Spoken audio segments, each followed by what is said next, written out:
Bonjour, l'émergence de l'Afrique est au cœur de très nombreuses discussions. Aujourd'hui, dans notre émission Africa Europa, nous allons parler précisément de l'émergence des acteurs économiques dans l'Afrique de demain. L'émission Africa Europe continue, cette fois-ci donc avec la même configuration de notre plateau, seulement avec un nouveau venu, M. Marc Depose. Enchanté. Qui êtes-vous? Que faites-vous? Et quel est ce lien avec cette émission ou bien avec quelqu'un de ce plateau, s'il vous plaît?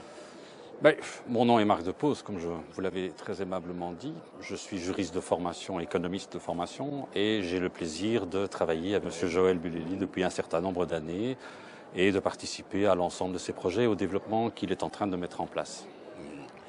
On parle beaucoup de cette structuration des entreprises de M. Joël Bulelli, Oui. de ce qu'on appelle le OneCoin. Est-ce que vous travaillez un peu dans ce sens de structuration? Et qu'est-ce que c'est que cette économie structurale que vous voulez mettre sur place? Si vous voulez, le OneCoin est simplement un outil. Il ne faut pas se tromper. Le OneCoin, c'est une monnaie cryptogramme, c'est une monnaie née dans l'Internet, dans un secteur donné et par rapport à un groupe donné. Mais je dirais que la virtualisation de l'économie et du OneCoin, elle est valable pour n'importe quelle monnaie. Votre monnaie à vous, que ce soit en euros, vous payerez dans la zone euro vis-à-vis de gens qui acceptent l'euro. Et depuis Bretton Woods et la rupture avec la parité à l'or, je dirais que toutes les monnaies sont devenues quasiment virtuelles. Sous cet angle-là, ce qui est important, c'est que, en réalité, l'émergence de ces monnaies deviennent des instruments complémentaires qui permettent d'accompagner, je dirais, d'affiner et de relancer des économies dans l'économie. Elle n'a pas pour volonté de remplacer l'argent officiel, elle n'a pas pour volonté de commencer à mettre en place un système universel, c'est simplement un outil qui doit permettre, je dirais, de développer précisément une communauté donnée, de fonctionner petit à petit, de grandir petit à petit, et de permettre, je dirais, l'émergence d'une économie qui va faire ses pas petit à petit, qui va grimper, qui va grandir, qui va grossir. L'idée est de fluidifier, de fluctuer, de donner plus d'aisance, de donner plus de souplesse à un certain segment de l'économie. Justement, en tant que juriste, vous ne pensez pas que quand même, pour des économies aussi, on peut dire, faibles, entre guillemets, comme les économies africaines avec lesquelles vous travaillez beaucoup, Oui. est-ce que ces pays sont prêts à intégrer la monnaie, donc le OneCoin par exemple?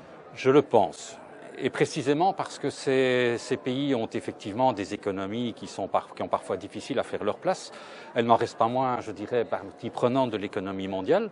Ça veut dire qu'elles en subissent de plein fouet toutes les variations, toutes les tensions, qu'elles soient politiques, qu'elles soient économiques, qu'elles soient financières, et elles n'ont pas les moyens de se défendre. Et quand on parle d'économie à ce niveau-là, on parle évidemment bien souvent d'économie étatique et le retour à l'individu, le retour à la personne qui va acheter son pain le matin, qui peut acheter une voiture, je dirais qu'on est bien loin de l'économie mondiale. Et dans cette économie de tous les jours, au contraire, je pense que le OneCoin ou n'importe quelle autre monnaie, entendons-nous bien, le OneCoin a des spécificités sur lesquelles on reviendra peut-être, mais il mériterait une émission à lui tout seul, tellement il est quand même complet. Mais en réalité, la monnaie virtuelle a, je dirais, ces caractéristiques de pouvoir être à la mesure d'entités plus étroites. D'ailleurs, en Europe, vous avez vu l'émergence d'un tas de monnaies qui ont pour volonté d'être régionales, d'être locales, parfois d'être liées à un quartier. Qu'est-ce qu'elles traduisent fondamentalement? Elles traduisent simplement la nécessité de pouvoir, dans un système d'échange qui se veut ne pas être purement financier, être un outil de définition, un outil, une unité. Si moi, je donne des cours de droit à quelqu'un qui lui-même est plombier, je donne des cours à son fils, je donne X heures de cours. Son plombier, à son tour, viendra chez moi pour réparer ma fuite. Comment va-t-on évaluer? On est dans du troc, mais précisément, c'est ce qui a amené l'existence de la monnaie, c'est que le troc est compliqué à gérer. Et donc l'existence d'une monnaie virtuelle, il y a eu des marguerites, mais je dirais que l'imagination est au pouvoir sous cet angle-là. Chaque fois qu'on a créé des monnaies virtuelles, c'était pour la nécessité de pouvoir arriver à quantifier ces échanges informels.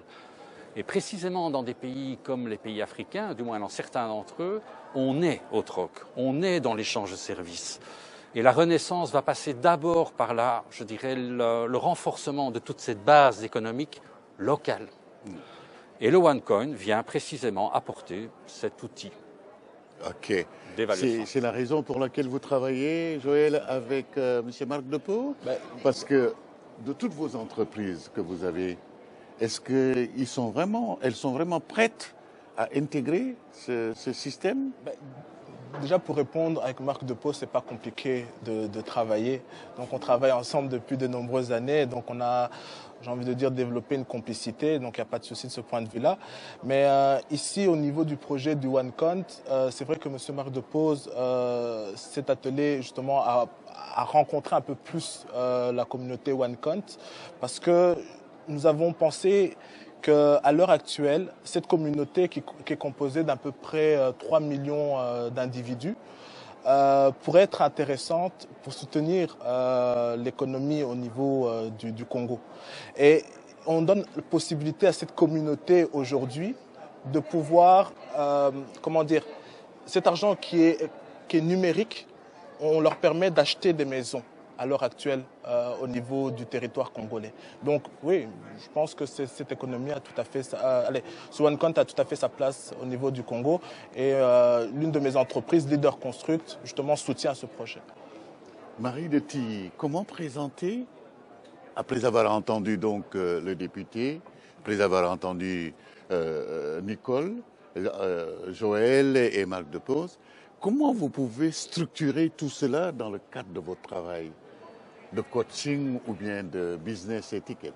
Eh bien moi, ce que je résumerais avec une valeur qui m'est très chère, c'est le partage.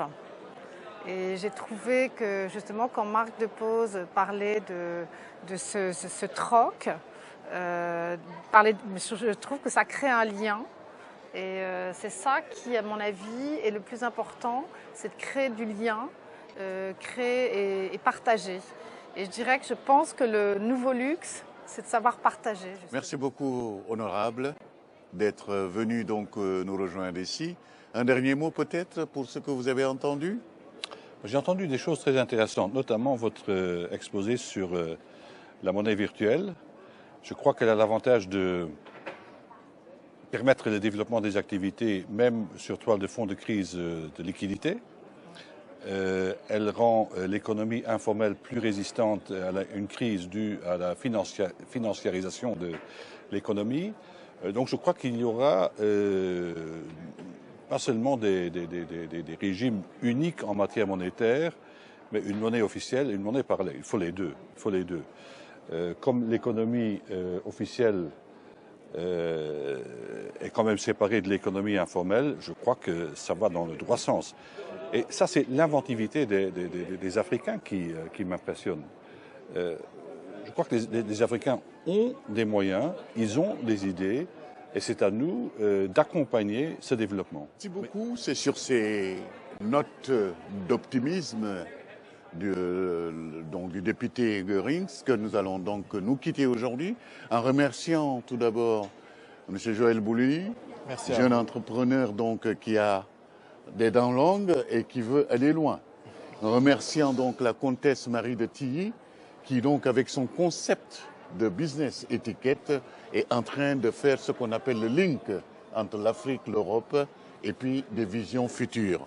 Merci beaucoup, Monsieur Depose, pour nous parler de cette OneCoin, donc la monnaie numérique, qui est une curiosité pour certains, mais qui peut être donc la valeur de demain. Qui sera un très bel instrument. Merci beaucoup, Nicole Sulu, fondatrice et initiatrice donc du Makutano, qui veut dire donc rencontre et échange. À Kinshasa, il y a eu donc en 2016. Et cette fois-ci, donc en 2017, ce sera les 15, 16 et 17 septembre à Kinshasa. Vous êtes tous conviés. Absolument. Et merci beaucoup, donc, honorable, de nous avoir accueillis dans votre maison. Avec grand plaisir. Merci beaucoup.